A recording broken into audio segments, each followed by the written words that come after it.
पुनर्मिलन एक नई शुरुआत आरती के शब्दों ने आव्या के दिल में हलचल मचा दी। क्या सच में यह प्रेम कहानी अब मुकम्मल होने वाली थी?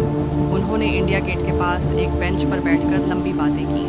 वर्षों का फासला जैसे चंद पलों में सिमट गया। आव्या ने महसूस किया कि ऋतिक आज भी वैसा ही था, संजीदा, सुलझा हुआ, लेकिन कहीं न कहीं अधूरा। इतने सालों तक तुमने शादी क्यों नहीं की? आव्या ने धीरे से पूछा।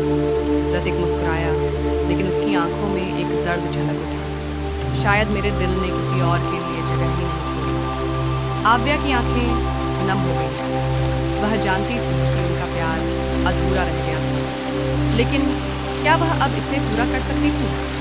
नए रास्तों की तलाश।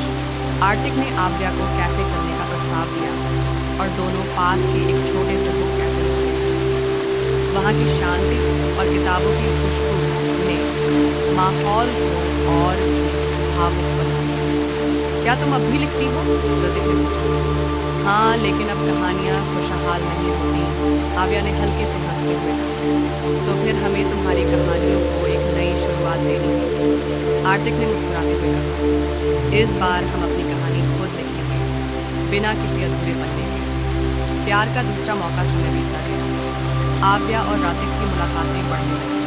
वे एक दूसरे के साथ फिर से वही अपनापन महसूस करने लगे। एक दिन आर्तिक ने आव्या को उसी कॉलेज के पास बुलाया जहाँ उनकी प्रेम कहानी शुरू हुई। वहाँ पहुँचकर उसने आव्या की ओर एक छोटा सा डायरी पढ़ लिया। ये क्या है? आव्या ने चौंक कर पूछा। हमारी नई कहानी की पहली पंक्ति, ऋतिक ने मुस्कुराते हुए कहा। आव्या ने डायरी खोली।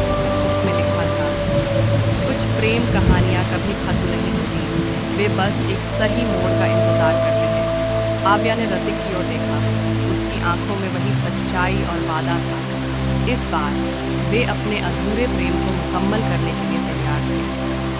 अधूरा था, अधूरा नहीं रहेगा। कभी जो कहानी अधूरी रह गई थी, वह अब नए पन्नों के साथ फिर से लिखी जा रही थी, इस बार हमेशा के लिए।